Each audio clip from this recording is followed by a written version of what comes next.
ये मैया सम्मान योजना पर के आधार पर सरकार जो है, वर्तमान सरकार वो वोट मांग रही है। करीब 1,000 रुपया प्रति महीना देकर मैया को जो है, महिलाओं को सम्मान दिया गया।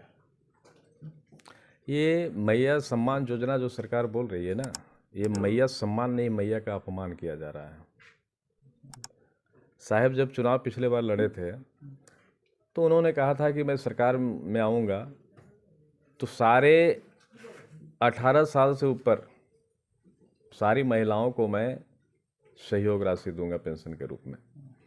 जब पिछली बार ये सरकार में आए तो इन्होंने क्या किया, जो कमिटमेंट किए थे वो भूल गया।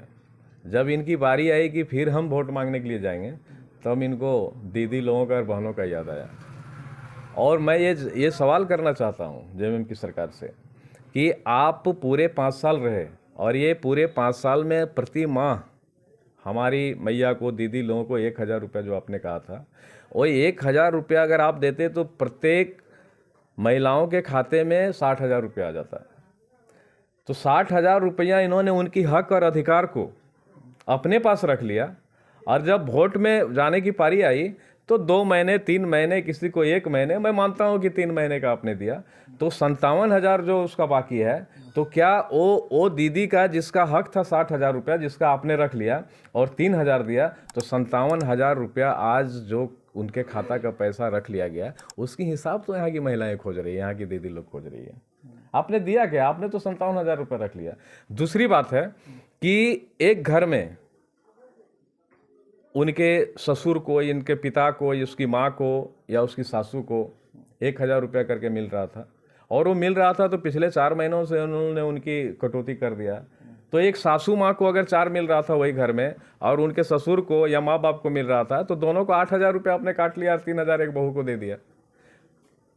तो ये 5,000 रुपया आपने उसका भी रख लिया, 57,000 अलग से रखा और एक ही घर में 8,000 आप रख लिया और 3,000 दे दिए। सास और बहू के बीच में आपने मतभेद कर दिया। तो ये लड़ाने वाली भी सरकार है और आप ही का पैसा लेकर आप ही का कुछ अंश दे दें अनुदान के तौर पर, ये वैसी सरकार है। मैं ये जानना चाहता हूँ इस पर कि आप अभी देखिए पारा शिक्षक लोगों का, पारा शिक्षक को 3 महीना से 1,500 रुपया करके मानदेय काटा जा रहा है। आंगनबाड़ी सहायिका सेविकाओं को 3 महीना से उसका वेतन भुगतान नहीं हो रहा है। स्टाइपेंड की जो राशि मिलती थी छात्र छात्राओं को इस बार नहीं दिया गया है। तो इन सारे पैसों को काट के मैया मैया मैया मैया मैया सम्मान योजना का बरगला रहा है। ये 60,000 के हिसाब झारखंड की नारी शक्ति, झारखंड मुक्ति मोर्चा सरकार से और उनके उम्मीदवारों से पूछ रही है कि मेरा 60,000 रुपया कहाँ है, दीजिए। ये 3,000 रुपया दे के आप मुझे अपमानित कर रहे हैं, सम्मानित नहीं कर रहे हैं। दूसरी बात इसमें है कि अगर 1,000 रुपया दे रहा है नारी, तो भाई जनक जननी है, स्पष्ट है कि हमारी वो शक्ति जो है उसी के बदौलत हम लोग हैं। आप एक नारी का अपमान कर रहे हैं। आप कह रहे हैं कि मैंने 1,000 दिया दिया दिया, दरवाजा में एक आया एक गया, एक आया गया, बारंबार उन लोग कह रहा है कि मैंने आपको 1,000 दिया, 1,000 दिया, 1,000 दिया, और आप 1,000 दे भी दिए तो इतने बार उसके दरवाजा में जाके बोल रहे हैं। ये अपमान नहीं तो क्या है? कोई किसी को भोजन करा लेगा, कोई किसी को चाय पिला लेगा, कोई किसी को कुछ सम्मान के रूप में देगा, और फिर उसको बार बार हमारा कहावत है देहात में हम लोग कहते हैं ओल्हन देना।